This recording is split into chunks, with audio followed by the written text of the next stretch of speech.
നമ്മൾ ഇന്ന് അമ്പലത്തിൽ പോകുന്നു. ഉത്രാടത്തിന് ഇതെന്നെ ഓണക്കോടി ഇരിക്കുന്നു. എനിക്ക് ഓണത്തിന് 3 ഓണക്കോടി കിട്ടി. അല്ലാണ്ട് കല്യാണം കഴിഞ്ഞിട്ട് ഫസ്റ്റ് ഓണം വന്നപ്പോൾ എനിക്ക് 3 കിട്ടി. എനിക്ക് കിട്ടും അല്ലേ? പിന്നെ നമ്മളിത് ഇട്ടിട്ട് നമ്മൾ ഒരേപോലത്തെ ഡ്രസ്സ് എങ്ങനെയുണ്ട് നമ്മൾ ഇരിക്കുന്നത്. ഉത്രാടത്തിന് രാവിലെ അമ്പലത്തിൽ പോകാനുള്ള പരിപാടിയിലാണ്. ഞാനും ബിബിയും ആണ് പോകാൻ നിന്നത്. അപ്പോൾ സുബിയും വരാമെന്ന് പറഞ്ഞായിരുന്നു. അപ്പോൾ അവനെയും കൂടെ വെയിറ്റ് ചെയ്ത് നിൽക്കുകയായിരുന്നു ഞങ്ങൾ. ആ സമയം കൊണ്ട് ഞങ്ങൾ റെഡി ആയിക്കൊണ്ടിരിക്കുന്നു. അമ്മയും അച്ഛനും വരുന്നുണ്ടായിരുന്നു. അപ്പോൾ അവരുടെ ഫോട്ടോ എടുത്തുകൊണ്ടിരിക്കുകയാണ്. അപ്പോൾ അതിന് സുബി വിളിച്ചിട്ട് വരാമെന്ന് പറഞ്ഞു. പിന്നെ ഞങ്ങൾ ഫോട്ടോ ഒക്കെ എടുത്ത് ഇങ്ങനെ നിന്നു. പിന്നെ പുതിയ സിനിമ ഒക്കെ ഉണ്ടായിരുന്നു ഓണായിട്ട്. പിന്നെ അമ്പലത്തിലോട്ട് പോയി. അങ്ങനെ നമ്മൾ അമ്പലത്തിൽ പോകുന്നു. ബിബി ഓണക്കോടി ഇട്ടു അല്ലേ ബിബി? ഇതെൻ്റെ ഓണക്കോടി. നാളെ നമ്മൾ വേറെ ഓണക്കോടി, പിന്നെ നമ്മൾ വേറെ ഓണക്കോടി. നമ്മൾ അമ്പലത്തിലെത്തി. നല്ല തിരക്കുണ്ട് കേട്ടോ അമ്പലത്തിൽ.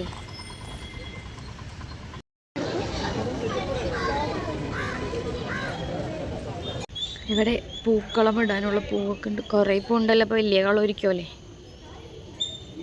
ഇത് ഇവിടെ നിന്ന് കിട്ടിയ പ്രസാദം. ഇതിൻ്റെ കതിരെടുത്തിട്ട് നമ്മൾ പായസത്തിലിടാം.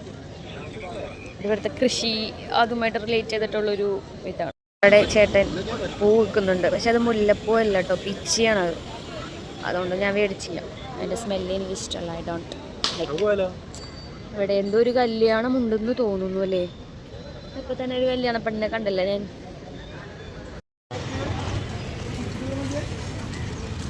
നമ്മൾ പുറത്ത് ഇരിക്കുകയാണ്. വീടിൻ്റെ അകത്തുനിന്ന് പൂട്ടി അവൻ. ഞാൻ വരുമ്പോൾ തുറക്കും. ചേരം കഴിഞ്ഞപ്പോൾ അച്ചാമ്മ വന്ന് അമ്പലത്തിൽ പോയിട്ട് പിന്നെ അമ്മയും വന്നപ്പോൾ അമ്മയുടെ കയ്യിലുണ്ടായിരുന്ന ആ സംഭവം കതിര്. അപ്പോൾ അത് ഇവിടെ കൃഷ്ണൻ്റെ അടുത്ത് ഇങ്ങനെ വെക്കുക. എന്നിട്ട് പായസം ഉണ്ടാക്കുമ്പോൾ അതിലേക്ക് എടുത്തിടുക കുറച്ച്. പിന്നെ പരിപാടികൾ പണി ഉണ്ടായിരുന്നു കുറേ. പിന്നെ പണി ഇങ്ങനെ എടുത്തോണ്ടിരിക്കുമ്പോൾ അടുത്തിന് സത്യം ഇവിടെ കഴിക്കുക. അപ്പോൾ നമ്മൾ പായസം ഉണ്ടാക്കാൻ ഇപ്പോൾ സേമിയ പായസം നല്ല ഉണ്ടാക്കുന്നത് പാലടി ഉണ്ടാക്കുന്നത് പറഞ്ഞിരുന്നു. പിന്നെ സേമിയ തേങ്ങ മുറുക്കിയിടായിരുന്നു. ഇപ്പോൾ ഇത് വറുത്തിട്ട് വേണം പായസം ഉണ്ടാക്കാനായിട്ട്. പിന്നെ കുറേ പണിയൊക്കെ ഉണ്ട്. അതവിടെ അമ്മ എടുക്കുന്നുണ്ട്. നെക്സ്റ്റ് നമ്മൾ കൈതച്ചക്ക പച്ചടി ഉണ്ടാക്കാൻ പോകുന്നു. അപ്പോൾ നമ്മൾ കൈതച്ചക്കയൊക്കെ കഴിച്ചിട്ടുണ്ട്. നമുക്കത് അരിയാം. ഇവിടെ ഇഞ്ചി അരിയുന്നത് സുബിച്ചേട്ടെ. നമ്മൾ ഇഞ്ചി ഉണ്ടാക്കാൻ പോകുന്നു. അതിനുവേണ്ടി നമ്മൾ ഇഞ്ചി കണ്ടോ, ഇഞ്ചി. അത് കഴിഞ്ഞിട്ട് നമ്മൾ പൈനാപ്പിൾ പച്ചടി. അതുപോലെ പൈനാപ്പിൾ അരിയണം. ഇഞ്ചി ഇങ്ങനെ കുനുകുന അരിയണം. അല്ല, അപ്പം ഇതിങ്ങനെ മിക്സിയിലിട്ട് അടിച്ചിട്ടില്ലേ കുനുകുന. ഓക്കെ, കുനിയാക്കണം. അതെങ്ങനെയാണ്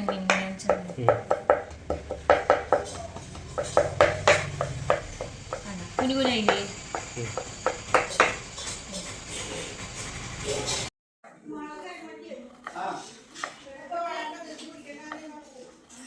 കണ്ടോ, ശരിയായില്ലേ? കുനുകുന. ഇവിടെ കുനുകുനാക്കി അരിയാൻ പറഞ്ഞു എന്നോട്. നമ്മൾ അങ്ങനെ അരിയാം. സേമിയ നെയ്യിലിട്ട് വറുത്ത് വെച്ചിട്ടുണ്ട്. പിന്നെ പാല് തിളപ്പിച്ച് പായസം ഉണ്ടാക്കാൻ പോവുകയാണ്. അപ്പോൾ പായസം ഇങ്ങനെ റെഡി ആയിക്കൊണ്ടിരിക്കുന്നു. സേമിയ ആയതുകൊണ്ട് പെട്ടെന്ന് സിമ്പിളായിട്ട് ഉണ്ടാക്കാൻ പറ്റി.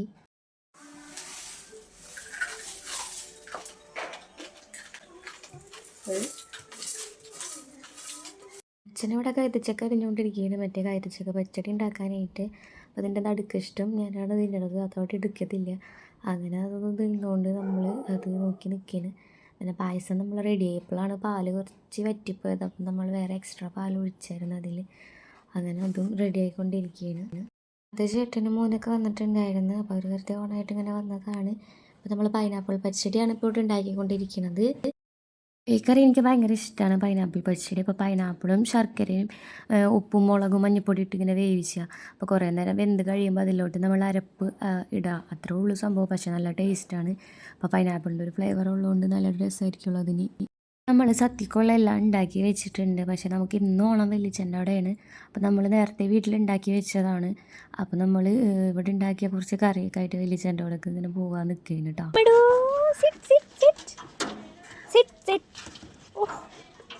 നമ്മുടെ ഊനി ചോറ് വേണ്ടേ? ആ, ചോറ് തരാൻ പറ. സമയം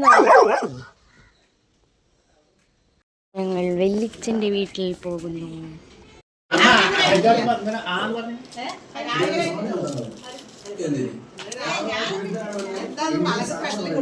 അവിടുത്തെ സദ്യയൊക്കെ കഴിഞ്ഞ് പിന്നെ ഞങ്ങൾ വൈകുന്നേരം ഞങ്ങളൊരു ഫോട്ടോ എടുക്കാനായിട്ട് പോയത്. ഒരു കല്യാണം കഴിഞ്ഞിട്ടുള്ള ആദ്യത്തെ ഓണമുണ്ട്.